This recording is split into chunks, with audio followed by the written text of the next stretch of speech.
الحمد لله رب العالمين والصلاة والسلام على سيد المرسلين وعلى آله وأصحابه الطاهرين أجمعين أما بعد فأعوذ بالله من الشيطان الرجيم بسم الله الرحمن الرحيم ومنهم من عاهد الله لئن آتانا من فضله لنصدقن ولنكونن من الصالحين فلما آتاهم من فضله بخلوا به وتولوا وهم معرضون فأعقبهم نفاقا في قلوبهم إلى يوم يلقونه بما أخلفوا الله ما وعدوه وبما كانوا يكذبون صدق اللہ العظیم۔ بسم اللہ الرحمن الرحیم۔ ان اللہ وملائکتہ یصلون علی النبی یا ایہا الذین آمنوا صلوا علیہ وسلموا تسلیما۔ اللهم صل على سيدنا محمد وعلى آل سيدنا محمد وبارك وسلم۔ الصلاة والسلام عليك يا سيدي يا رسول الله وعلى آلك وأصحابك يا حبيب الله۔ الصلاة والسلام عليك يا سيدي يا رحمة للعالمين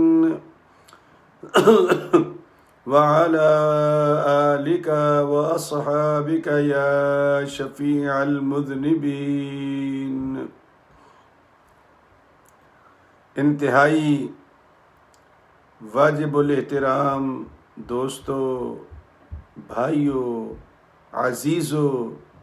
عزیز بچوں، بہنوں اور بیٹیوں، السلام علیکم ورحمۃ اللہ وبرکاتہ۔ الحمدللہ ثم الحمدللہ، اللہ کریم نے ہمیں ایک دوسرے کے سامنے بٹھا دیا۔ جو اکثر میں کہتا ہوں، اس بات پہ ہم اللہ کا شکر ادا کرتے ہیں، چونکہ ہمارا کوئی مقصد نہیں ہے سوائے اس بات کے کہ ہم اللہ کے قرآن کو پڑھیں گے، اللہ کے قرآن کو سنیں گے۔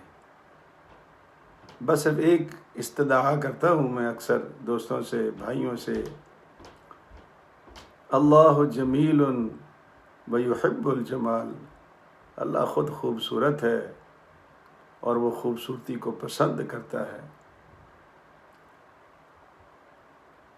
اللہ پاک ہم سے بھی یہ چاہتے ہیں کہ جس طرح میں خوبصورت ہوں تو میرا کلام بھی خوبصورت ہے۔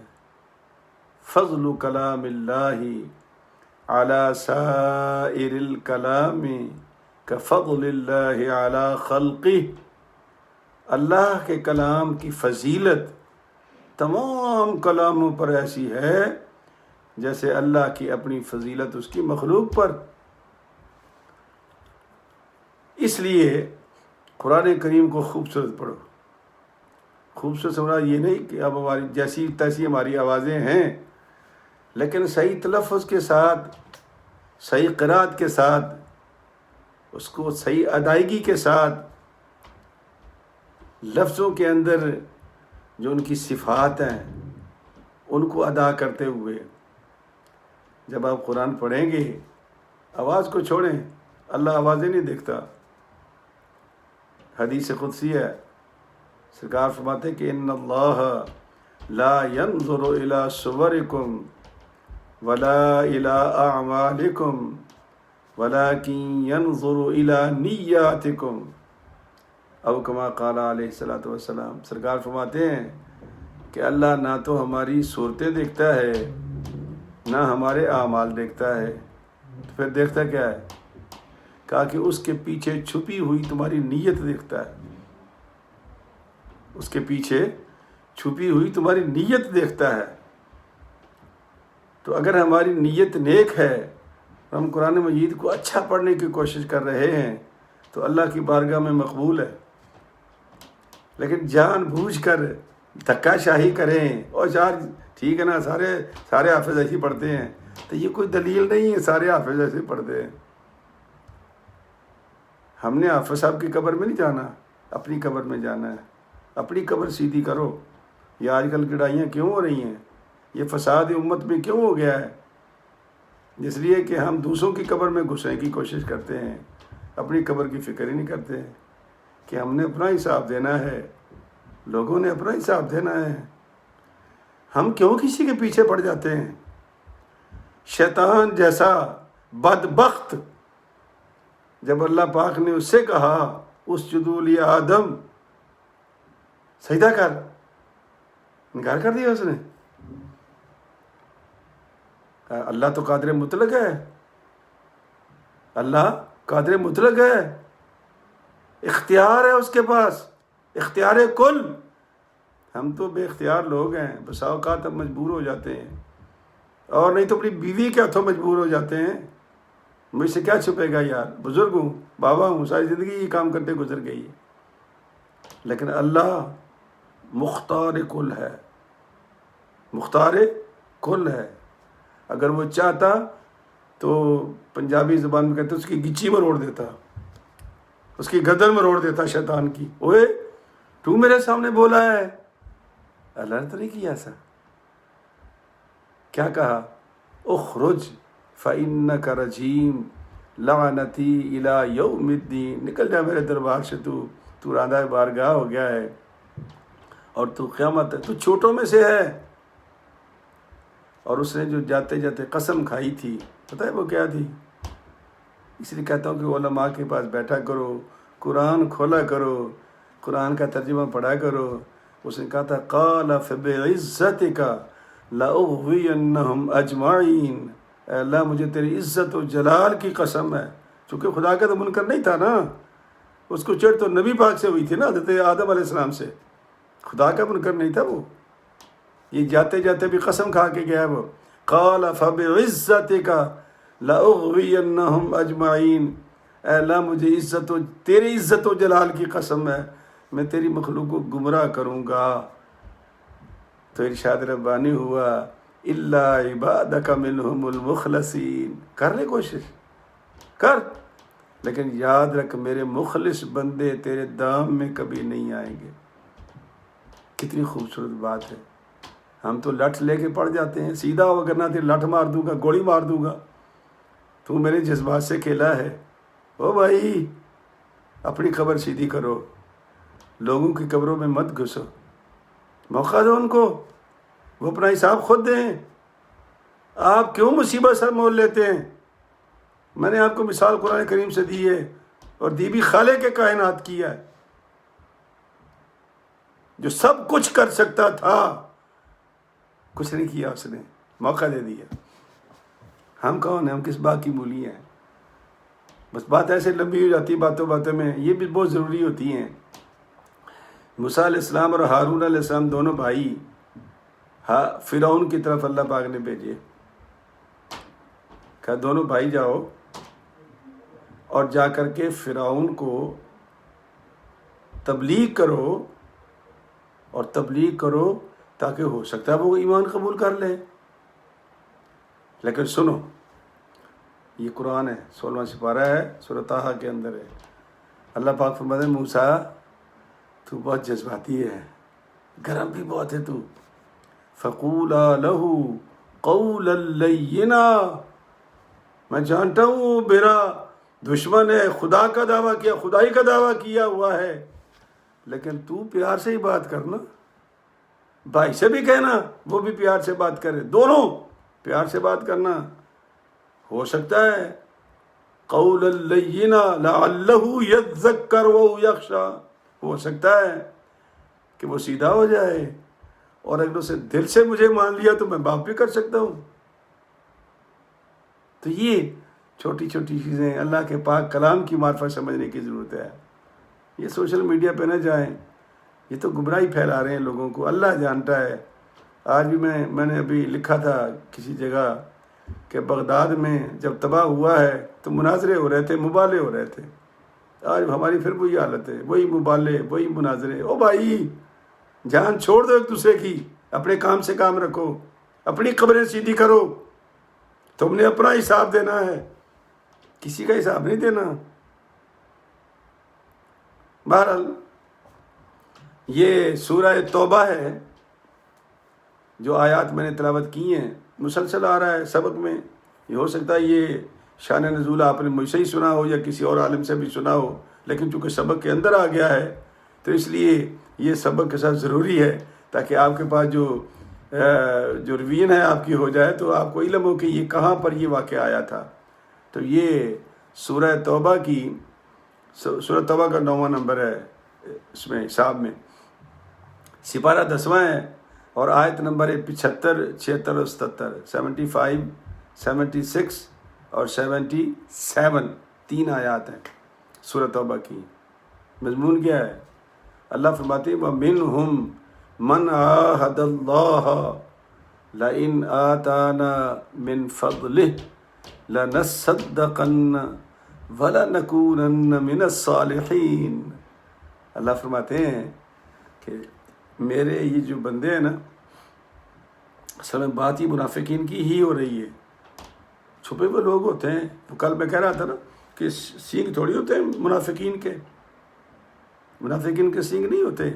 اور میں نے آپ کو ایک اور دلیل دی تھی، وہ دماغ میں رکھو چھوٹی چھوٹی باتیں بزرگوں کی، کہ اگر نبی کے زمانے میں منافق ہو سکتے ہیں تو ہم کس بات کی بولی ہیں؟ قرآن تو قیامت تک کے لیے ہے نا۔ اس کا مطلب یہ کہ ہمارے اندر بھی منافقین موجود ہیں، تو ان کو تلاش کرنا بڑا ضروری ہے، لیکن ان کو مطلب ہے کہ ان کے پیچھے نہیں ہم نے پڑھنا، ان کو بتانا ہے، سمجھانا ہے، منوانا نہیں ہے۔ منوانا ہماری ڈیوٹی نہیں ہے، اور یہی لڑائی کا وہ کیا آغاز ہے کہ لوگ، میں اس لیے مناظرے نہیں کرتا، مجھے کوئی میری کسی پوسٹ پر کوئی لکھ دیتا ہے نا تو میں اس کو لائک کر دیتا ہوں کہ جا یار، جس طرح میرے دل میں کوئی بات آئی تھی میں نے لکھ دی، تو بھی لکھ دے، لیکن یہ مجھے چیلنج کیوں کر رہا ہے بھائی؟ تو کوئی ضرورت نہیں کسی کو چیلنج کرنے کی، جو اس کے دل میں تھا اسے لکھ دیا، جو آپ کے دل میں آپ لکھ دو، چیلنج نہ کرو کسی کو، یہ ہمارا کام نہیں ہے۔ تو یہ سورت جو توبہ ہے تو یہ سبق ترتیب سے آ رہا ہے۔ سبق کیا ہے؟ وَمِنْهُمْ مَنْ عَاهَدَ اللَّهَ، ان منافقوں میں سے کچھ ایسے منافق بھی ہیں جو دھوکہ دیتے ہیں نبی پاک کو آ کر اپنی طرف سے۔ کل کے سبق میں تھا کہ وہ اللہ کے نبی کو دھوکہ نہیں دے سکتے، وہ تو رحمت ہے، وہ جان بوجھ کے خاموش ہو جاتا ہے کہ ہو سکتا ہے کہ اس کو ہدایت مل جائے۔ رحمت للذین آمنوا منکم، اللہ فرماتے ہیں کہ میں نے ایمان والوں کے لیے رحمت بنا کے بھیجا ہے اپنے محبوب کو، کچا نہیں ہے کانوں کا، وہ رحمت ہے اس کے پاس، وہ درگزر کرتا ہے۔ تو وہ ایک آتا تھا نمازی، اندر سے منافق ہی ہوگا، چونکہ اللہ پاک تو یہی کہہ رہا ہے کہ آ کے وہ دیوار کے ساتھ لگا رہتا تھا، لوگ آ رہے ہیں، وہ نماز ایک پڑھتا وہیں بیٹھتا، پڑھتا وہیں بیٹھتا، پڑھتا وہیں بیٹھتا، لوگ آتے، کوئی زکوٰۃ لے کے آیا، کوئی خیرات لے کے آیا، کوئی صدقہ لے کے آیا، کوئی بکرا لے کے آیا، کوئی کھجوریں لے کے آیا۔ یہ دیکھو کتنی عجیب بات ہے کہ سرکاری امام تھے مسجد کے، اور یاد رکھو مسئلے میں مسئلہ آ گیا ہے، امام کی کوئی ریٹائرمنٹ نہیں ہوتی، جس کو امام بنا لو نا اس کی ریٹائرمنٹ کوئی نہیں ہے۔ سرکار دو عالم مسلح پر اس دنیا سے تشریف لے گئے، صدیق اکبر مسلح پر تشریف لے گئے، فاروق اعظم مسلح پر تشریف لے گئے، عثمان غنی کو ویسے بند کر دیا گیا مسلح پر آنے سے، لیکن مولا علی شیر خدا مسلح پر شہید ہوئے۔ امام کی تو ریٹائرمنٹ کوئی نہیں ہے. ہم کیا کرتے ہیں؟ ممبر خوبصورت بنا دیتے ہیں، مسجد کے مینارے خوبصورت بنا دیتے ہیں، اور جو ممبر پہ بیٹھ کے بات کرتا ہے اس کی تنخواہ 5,000 6,000 روپے ہوتی ہے، 10,000 روپے ہوتی ہے. وہ نہیں خوبصورت بنا سکتے ہم لوگ؟ ہمارا خرچہ کتنا ہے؟ اللہ اکبر. تو سرکار کے پاس وہ گفٹ لاتے تھے. ہم لے کے گئے کبھی مولوی صاحب کے پاس کہ حضرت یہ چیز لے لو، یہ چیز لے لو، یہ چیز لے لو؟ نہیں. بہانہ تو ہے ہمارے پاس، جی ہماری اپنی نہیں پوری پڑتی، ہم کہاں سے دیں؟ لیکن جو دینے والے ہیں رب ان کو دیتا ہے، ان کے لیے انتظام کرتا ہے. نہیں تو یار میری مثال لے لو، میرے بچے بھی سبق سن رہے ہیں، میرے شاگرد بھی سن رہے ہیں، میری مثال لے لو. دیتا ہے اللہ، لیکن دیتا ہے کہ ان کو دینے والوں کو، جن کی نیت ہے دینے کی، ان کو دیتا ہے رب. تو وہ دیکھتا تھا. تو ایک دن اٹھ کے وہ نبی پاک کے پاس آ گیا. یا رسول اللہ، آپ دعا کر دیں کہ میں مالدار ہو جاؤں. نبی پاک نے فرمایا کہ میری زندگی تم نے دیکھی ہے؟ کیا تم میری زندگی پر راضی نہیں ہے؟ کہا جی راضی ہوں. کہ یا رسول اللہ حاجی کیا ہے؟ فرمایا دیکھ، قسم اس پیدا کرنے والے کی، اگر میں چاہوں یہ جو مدینے کے پہاڑ ہے نا، میں ان سے کہوں سونا بن کے میرے ساتھ چلو تو یہ سونا بن کے میرے ساتھ چلیں گے. یہ نبی کی باتیں ہیں صلی اللہ علیہ وسلم، احادیث میں ہیں یہ. لیکن میں نے کبھی نہیں کیا کہ سونا ساتھ لے کے چلوں. اچھا وہ دل تو نہیں مانا، لیکن چپ کر کے چلا گیا. کچھ دن گزرے پھر آ گیا، کچھ دن گزرے پھر آ گیا. یا رسول اللہ، آپ تو اللہ کے نبی ہیں، جو دعا کرتے ہیں اللہ قبول کرتا ہے. یہ ان کو بھی پتہ تھا اور ہمیں بھی پتہ ہونا چاہیے. ہم تو امتی ہیں. وہ جانتے تھے کہ اگر نبی نے ہاتھ اٹھا دیے تو ان ہاتھوں کو نامراد اللہ نہیں لوٹائے گا. جانتے تھے وہ. پھر آ گیا ایک مرتبہ، یا رسول اللہ آپ تو اللہ کے نبی ہیں، اتنا اللہ سے پیار کرتے ہیں، اللہ آپ سے پیار کرتا ہے، یا سو دعا فرما دیجیے نا، میں امیر ہو جاؤں. اور پھانک تھا وہ، کچھ بھی نہیں تھا اس کے پاس، بالکل پھانک. سرکار نے جب دیکھا اس کی طرف اور اس کی اندرونی تڑپ دیکھی تو ہاتھ اٹھا دیے، یا اللہ اسے مالدار کر دیں. کیوں بھائی؟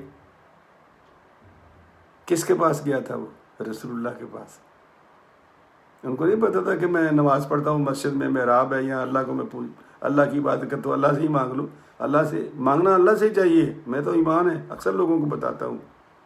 لیکن جب رسول اللہ بیٹھے ہوں تو پھر پہلے ان کے پاس جاؤ اور وہاں بیٹھ کے اللہ سے مانگو، وہاں بیٹھ کے، تاکہ اللہ کا رسول بھی آپ کی سفارش کرے. اور یہی قرآن کہتا ہے وَلَوْ أَنَّهُمْ ظَلَمُوا أَنفُسَهُمْ جَاءُوكَ فَاسْتَغْفَرُوا اللَّهَ وَاسْتَغْفَرَ لَهُمُ الرَّسُولُ لَوَجَدُوا اللَّهَ تَوَّابًا رَحِيمًا. قرآن یہ بتاتا ہے ہمیں، نبی کی بارگاہ میں بیٹھ کے مانگ اللہ سے. پھر اللہ کا رسول بھی کہ یا رسول، یا اللہ یہ میرا امتی ہے، غریب ہے، اس کی بات. امیر ہو گیا. کیسے امیر ہو گیا؟ ایک بکری لی. مفسرین محدثین لکھتے ہیں کہ اس بندے کی بکریاں اس طرح بڑھتی چلی گئی جیسے کیڑے مکوڑے بڑھتے ہیں، چیونٹے بڑھتے ہیں، چیونٹیاں بڑھتی ہیں، اس طرح بڑھتے چلے گئے. پھر وہ آہستہ آہستہ مدینے کے اندر رہتا تھا تو پھر زور اثر میں آتا، باقی وہ اپنے باڑے میں وقت گزارتا. پھر اور بکریاں زیادہ ہو گئیں، پھر اس کی اون بیچتا تھا، بکریاں بیچتا مالدار ہوتا چلا گیا. اور پھر وہ آگے چلا گیا مدینے سے کچھ بار، پھر وہ زور اثر بھی چلے گئی. پھر جمعے کے لیے آتا تھا، پھر وہ اس سے اور آگے ایک وادی میں چلا گیا، وہاں جا کے پوری وادی اس نے خرید لی. مالدار تھا. سرکار نے 1 سال کے بعد پوچھا کہ یار وہ درویش جو بیٹھا کرتا تھا سالبہ نام کا، وہ کیا ہوا؟ یا رسول اللہ وہ تو بڑا امیر ہو گیا ہے، بہت امیر ہو گیا، ماشاءاللہ، کمال ہے. سرکار نے 2 صحابہ کو کہا سال ہو گیا ہے، جاؤ اس کے پاس سے زکوٰۃ لے کے آؤ. 2 صحابیوں کو بھیجا سرکار نے زکوٰۃ لینے کے لیے. اور بنو سلیم ایک اس آگے قبیلہ تھا، وہاں بھی وہاں ان سے بھی لے لینا، ان سے بھی لے لینا۔ تو جب اس کے پاس پہنچے نا، تو سالبہ کے پاس، تو اس نے کہا کہ یہ کیا رکا لے کے آئے ہو تم؟ کہا اللہ کے نبی نے کہا کہ تمہارا زکوٰۃ کا میں نے حساب کرنا ہے ہم نے، اور وہ ہم نے لے کر وہ جانا ہے۔ اس نے کہا مجھے دکھاؤ رکا۔ نبی کا رکا دیکھا، کہنے لگا یار یہ تو مجھے لگتا ہے ٹیکس ہے، اور یہ تو غیروں کو لگتا ہے بات، میں تو مسلمان ہوں، مجھے تو نہیں سمجھ آئی بات یہ۔ اچھا آپ ایسا کریں اگلے محلے سے زکوٰۃ لے آئیں، پھر میں حساب کر رکھوں گا۔ اچھا وہ اگلے محلے چلے گئے بنو سلیم میں۔ اچھا جب وہ دونوں صحابی وہاں پہنچے تو جو شخص وہاں تھا، سلمہ نام تھا غالباً، تو انہوں نے کہا کہ یہ سرکار کا رکا ہے، زکوٰۃ لینے آئے ہیں۔ کھڑا ہو گیا وہ، ان کو ریوڑ میں لے گیا، کہتا دیکھو بھائی یہ جو ریوڑ ہے نا، یہ میں نے پیدا نہیں کیا، یہ میرے رب نے مجھے دیا ہے، میں تو بالکل ویسے ہی تھا، تو میرا رب دیتا چلا گیا، یہ اتنے بڑے ریوڑ کا میں مالک بن گیا ہوں۔ ایسا کرو کہ جو اچھا اونٹ ہے، اچھا بکرا ہے، اچھا چھترا ہے، اس میں سے سارے گھیر لو۔ ان کا جی سرکار نے ہمیں کہا کہ نہیں، حساب لگا کے عمروں کا یہ سرکار نے لکھ کے دیا ہے کہ اتنا ہو تو اتنا ہو تو اتنا ہو۔ ان کا بات سن، سرکار کی بات سر ماتھے پر، لیکن سرکار نے کہا تھا کہ اگر کوئی بندہ اچھا دینا چاہے تو مت لینا۔ کہا یہ تو نہیں کہا، کہا لے جاؤ تم، اگر سرکار منع کر دے کہ واپس کر جانا۔ تو جو اچھے جانور تھے اس بندہ خدا نے وہ ان کے حوالے کر دیے۔ وہ جب لے کے واپس آئے پھر سالبہ کے پاس، تو اس نے کہا کہ یار وہ نا اصل میں مجھے ٹائم نہیں ملا، بڑا بیزی ہوں نا، وہ حساب کتاب میں ٹائم لگ گیا، میں دیکھ نہیں سکا زکوٰۃ کے بارے میں۔ تو میں ایسا کروں تم جاؤ رسول اللہ کو کہنا کہ میں انشاءاللہ خود ہی زکوٰۃ لے کے آؤں گا۔ جب اس دونوں صحابی سرکار کی بارگاہ میں پہنچے، سرکار نے فرمایا کہ کیا ہوا؟ کہا یا رسول اللہ یہ بنو سلیم کے شخص نے اعلیٰ نسل کا جو جانور تھے وہ نکال کے ہمیں دے دیے۔ سرکار نے فرمایا دعا کرو اس کے لیے، دعا کرو، سب دعا کرو۔ سرکار نے دعا کرائی۔ کل کے سبق میں آ رہا ہے انشاءاللہ، یہ دعا کے بارے میں بتاؤں گا آپ کو قرآن میں کیا لکھا ہے اور ہم کیا سوچتے رہتے ہیں۔ دعا کرو بھائی۔ سرکار نے دعا کرائی ان کے لیے، اور پھر کہا سالبہ نے کیا کہا؟ ان کے یا رسول اللہ وہ کہہ رہا تھا کہ میں نے ابھی حساب نہیں کیا تو میں حساب کر کے دوں گا۔ سرکار نے فرمایا وَإِلَكَ يَا سالبہ، بربادی ہو تجھے اے سالبہ، برباد ہو تو۔ سرکار نے بربادی کا لفظ 3 مرتبہ کہا۔ نیکسٹ ڈے اس کے جو رشتہ دار تھے وہ بھاگے گئے اس کے پاس، نے کہا اللہ کے بندے تو نے زکوٰۃ دینے سے انکار کیا ہے، اللہ کے نبی نے تیرے لیے بد دعا کر دی ہے۔ تو پھر وہ اپنی زکوٰۃ لے کے بھاگم بھاگ مدینے پہنچا، سرکار کی بارگاہ میں آ کر لگا بہانے بنانے، وہ جی یہ ہو گیا تو یوں ہو گیا تو یہ ہو گیا، جیسے یہ قسمیں کھاتے ہیں یہ لوگ۔ سرکار نے فرمایا کہ تو جتنی مرضی قسمیں کھا لے، اب میں آپ کی زکوٰۃ قبول نہیں کر سکتا۔ اور کیوں نہیں کر سکتا؟ میرے رب نے مجھے منع کر دیا۔ لے جا واپس، تیرا مال نہیں چاہیے۔ تیرا ہے کون سا تھا مال؟ مال تو وہی تھا جو میں نے اللہ سے لے کے تمہیں دیا تھا، اس میں بھی تم بے ایمانی کر رہے تھے۔ تو یہ اللہ کریم نے فرمایا کہ وَمِنْهُمْ مَنْ عَاهَدَ اللَّهَ، وہ جو دعوے کرتا تھا کہ یا رسول اللہ میرے پاس مال آ گیا، میں رشتہ داروں کی خدمت کروں گا، میں زکوٰۃ کروں گا، میں خیرات ادا کروں گا، میں راضی کر دوں گا سب کو۔ دعا تو کرے ایک مرتبہ، میں مال تو آ جائے میرے پاس۔ اللہ فرماتے ہیں کہ فَلَمَّا آتَاهُم مِّن فَضْلِهِ بَخِلُوا بِهِ، اور جب ہم نے دے دیا مال اس کو تو لگا بخیلی کرنے۔ وَتَوَلَّوْا وَهُمْ مُعْرِضُونَ، جو اس نے وعدے کیے تھے ہم سے اس سے روح گردانی شروع کر دی۔ اللہ کہتا ہے ہم سے وعدے کیے تھے، روح گردانی شروع کر دی اس نے۔ پھر کیا ہوا؟ فَأَعْقَبَهُمْ نِفَاقًا فِي قُلُوبِهِمْ، ہم نے وہ جو نفاق ہے نا، منافق کہتے ہیں نا، یہ اللہ تعالیٰ کہتے ہیں کہ جو بے ایمانی رب سے وعدہ کر کے کرتا ہے نا، ہم بھی کئی وعدے کرتے ہیں اللہ سے، بھول جاتے ہیں کہ ہم نے کوئی وعدہ کیا تھا نا۔ میرے رب نے کہا کہ اگر مجھ سے وعدہ کر کے بھولو گے تو میں سب سے بڑی سزا تمہیں یہ دوں گا کہ تمہارے دل میں نفاق ڈال دوں گا، منافق بنا دوں گا تمہیں، تمہاری منافقت پکی ہو جائے گی۔ پہلے تو کچی پکی تھی نا، توبہ کرو گے بعد، لیکن اگر ایسا ہوا اللہ کے ساتھ دھوکہ کرنے کی کوشش کی تو پھر منافقت پکی، منافقت پکی۔ اور فرمایا قیامت تک کے لیے پھر الی یوم یلقونہ، اور بما اخلف اللہ ما وعدوہ فبما کانوا، وہ جو تم نے جھوٹے وعدے رب سے کیے کہ اللہ دے تو صحیح مال، ہم خیراتیں کریں گے، زکاتیں دیں گے، ماں باپ کو راضی کریں گے، بہن بھائیوں کو نہال کر دیں گے، رشتہ داروں کو نواز دیں گے، کہاں گئے وہ تمہارے وعدے؟ وبما، اور جھوٹ بولتے تھے میرے ساتھ۔ نتیجہ کیا ہوا؟ نتیجہ یہ ہوا کہ وہ زکوٰۃ نبی نے واپس کر دی، سرکار کا وصال ہو گیا، حضرت ابو بکر صدیق کا زمانہ آیا، سال بعد پھر زکوٰۃ لے کے پہنچ گیا، سر پہ رکھ کر بڑا پیسہ اکٹھا کر کے۔ فاروق اسد سیدنا صدیق اکبر نے فرمایا بھائی جب اللہ کے رسول نے کہہ دیا تھا تجھے کہ میرے رب نے منع کر دیا ہے تو ہم سے کیا توقع رکھتا ہے تو، چل واپس۔ اس کو واپس کر دیا۔ فاروق اعظم کا زمانہ آیا، پھر زکوٰۃ لے کے آ گیا، نہیں لی انہوں نے، کہا نا اللہ نے منع کر دیا تھا رسول اللہ کو اور وہ ہمیں منع کر کے گئے ہیں۔ عثمان غنی رضی اللہ عنہ نورین کا زمانہ آ گیا، پھر وہ زکوٰۃ لے کے آیا، لیکن پھر وہ واپس نہ جا سکا، وہ مال اسی طرح اس کے سر پر تھا، وہ گلیوں میں کتوں کی طرح پھرتا تھا، وہ مجھ سے زکوٰۃ لے لو، مجھ سے زکوٰۃ لے لو، اور کوئی صحابی، کوئی مدینہ کا بندہ اس کو منہ لگانے کے لیے تیار نہیں تھا۔ یہ ہے حشر ہمارا، جو اللہ سے جعلی وعدے کرتے ہیں ہم لوگ، غلط وعدے کرتے ہیں ہم۔ اس لیے تو بار بار ایک آیت کرتا ہوں میں، پہلی آیت پڑھتا ہوں میں، اللہ کہتا ہے وَمِمَّا رَزَقْنَاهُمْ يُنْفِقُونَ، جو میرے ایمان والے ہیں نا وہ جو مال میں نے ان کو دیا ہے اس سے خرچ کرتے ہیں۔ آپ کو جو میں نے لطیفہ سنایا تھا، میرا ایک نمازی تھا، مالدار تھا بڑا، تو میں نے اس کو کہا کہ یار حج ہی کر لو تم، اتنے مال اللہ پاک نے دیا ہے۔ کہتا واہ مفتی صاحب میرے پاس تو مرنے کا ٹائم نہیں ہے، میں حج کیسے کر لوں، میں تو اتنا بزی ہوں، پیسہ کہاں کام آتا ہے، اللہ نے اسے بے مال کر دیا، جاتا رہا سب کچھ، تقدیر لے گئی۔ یہی تو حضرت ابو ذر غفاری فرمایا کرتے تھے کہ ہم تین حقدار ہیں اپنے مال کے، تین۔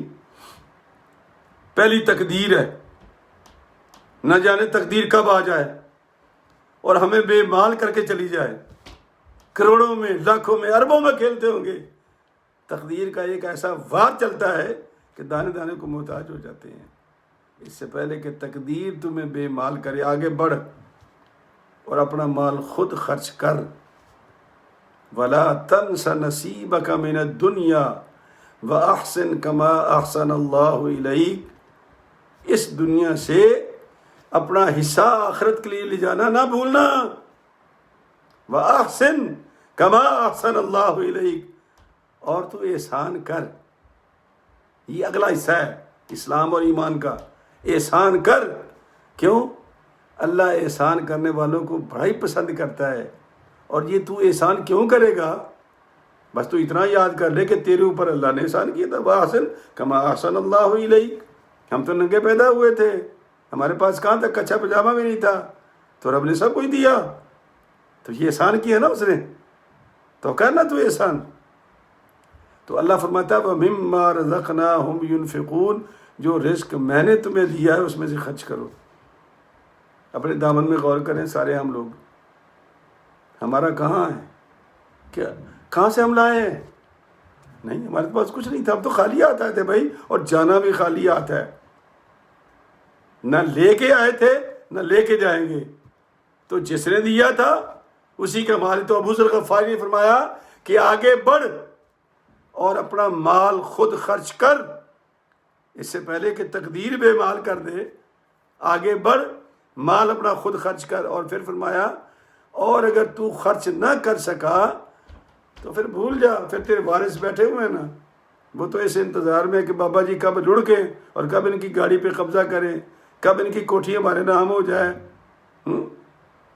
کب یہ چیزیں ہمارے نام ہو جائیں۔ وہ تو گھڑی ہر چیز اتار لیتے ہیں اور 2 چادریں دے کے چھٹی کرا دیتے، جاؤ بابا جی خیر سے جاؤ، اپنے گھر جاؤ۔ 3 آپ فرماتے ہیں کہ ویسے تو ہم بڑے دعوے کرتے ہیں جی میں بڑا پلوان ہوں، میں پلوان ہوں، تو کرنا پلوانی، اللہ سے وعدے کچھ کرتے ہیں ہم لوگ اور کرتے کچھ ہیں ہم، اور اللہ فرماتے کہ نہ، لوگوں سے جو مرضی تم جھوٹ سچ بولتے رہو لیکن میری پکڑ میں مت آنا، اس لیے کہ جس نے مجھ سے وعدہ خلافی کی، جس نے مجھ سے جھوٹ بولا، فَأَعْقَبَهُمْ نِفَاقًا فِي قُلُوبِهِمْ إِلَىٰ يَوْمِ يَلْقَوْنَهُ، پھر میں قیامت تک کے لیے اس کے دل میں منافقت ڈال دوں گا، اور ایسی پکی منافقت کہ پھر توبہ کی بھی کوئی امید نہیں ہوتی۔ دیکھو نا کیوں نہیں زکوٰۃ لی سرکار نے، اللہ نے کیوں منع کر دیا تھا؟ پھر اللہ لیتا نہیں کچھ بھی، اپنے پاس رکھو جو کچھ ہے تمہارا۔ تو یہ جو ہے نا چیزیں، یہ قرآن مجید کی 3 آیات ہیں، سورہ توبہ کی ہیں۔ سورہ توبہ کی ان آیات میں اللہ پاک نے ہمیں آئینہ دکھایا ہے تھوڑا سا، ہمیں یاد کرو کہ تم کیا کیا وعدے کرتے تھے۔ مجھے یاد ہے کہ جب امریکہ آنا تھا تو ایک صاحب روز داتا حضور پہنچے ہوتے تھے، یا اللہ ایک باری کالتے صحیح سنو امریکہ، پھر ویکھی تو میں کی کرنا۔ اور یہاں کہ کیا ہوا، داڑھی بھی خیر سے صاف کرا دی اس نے، جتنی داڑھی لے کے آیا تھا میرے ساتھ، داڑھی بھی گئی، سب کچھ گیا، دنیا میں گم ہو گیا۔ کتنی عجیب بات ہے، ہم نہیں یاد کرتے ان باتوں کو، لیکن اللہ کے ہاں تو لکھی جاتی ہیں۔ اللہ فرماتا ہے کہ تم بما اخلف اللہ ما وعدوا، جو تم نے جھوٹے وعدے کیے میرے ساتھ، وبما كانوا يكذبون، اور جھوٹ بھی بولتے رہے نہ۔ اللہ سے جھوٹ بولنا چھوڑ دو، اللہ کو دھوکہ دینا اپنی طرف سے سمجھتے ہو دھوکہ دیا، اللہ کہتا ہے نہیں، مجھے نہیں دھوکہ دیا۔ یخادعون اللہ والذین آمنوا وما یخدعون الا انفسهم، نہ تم اللہ کو دھوکہ دے سکتے ہو نہ ایمان والوں کو دھوکہ دے سکتے ہو۔ اگر تم یہ حرکت کر رہے ہو تو اپنے آپ کو دھوکہ دے رہے ہو، لیکن تمہیں شعور نہیں اس بات کا، تم سمجھتے ہو میں بڑا وہ ہوشیار ہوں جی، میں انٹیلیجنٹ ہوں، ایک نیا لفظ ہے جی، انٹیلیجنٹ ہوں، یعنی جو لوگوں کو دھوکہ دے، بے ایمانی کرے، ہیرا پھیری سکھائے، وہ انٹیلیجنٹ ہوتا ہے۔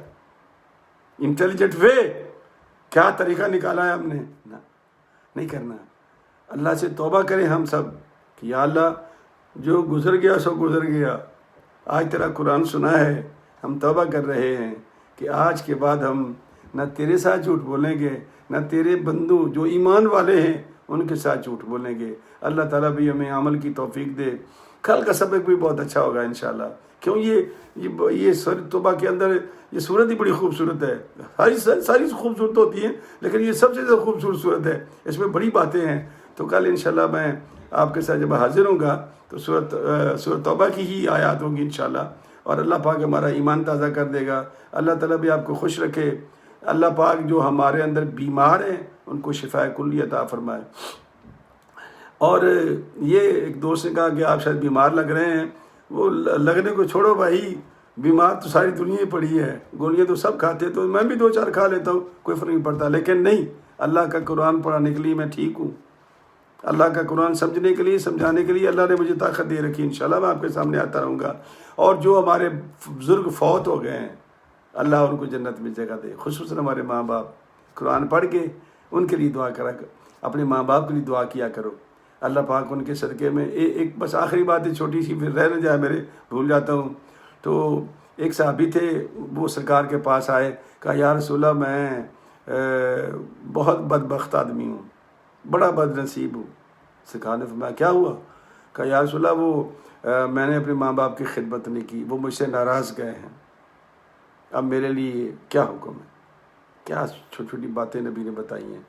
فرمایا کہ تو ایسا کر، ماں باپ کی قبر پہ جانا شروع کر دے اور وہاں کھڑے ہو کر جو تمہیں قرآن یاد ہو، صورتیں یاد ہو، پڑھ کے دعا کر کے آ جائے کر، مسلسل حتیٰ کتب اللہ لہ بارن۔ تو اتنا وزٹ کر اپنے ماں باپ کی قبروں کا کہ اللہ تبارک و تعالیٰ اپنی محبت میں آ کے تجھے نیک ناموں میں لکھ لے۔ یہ سرکار نے مشورہ دیا ہے۔ تو اللہ تعالیٰ ہمارے ماں باپ کی مغفرت فرمائے، اور جو آنے والی زندگی ہماری سب کی اللہ تعالیٰ وہ باوقار فرمائے، آمین۔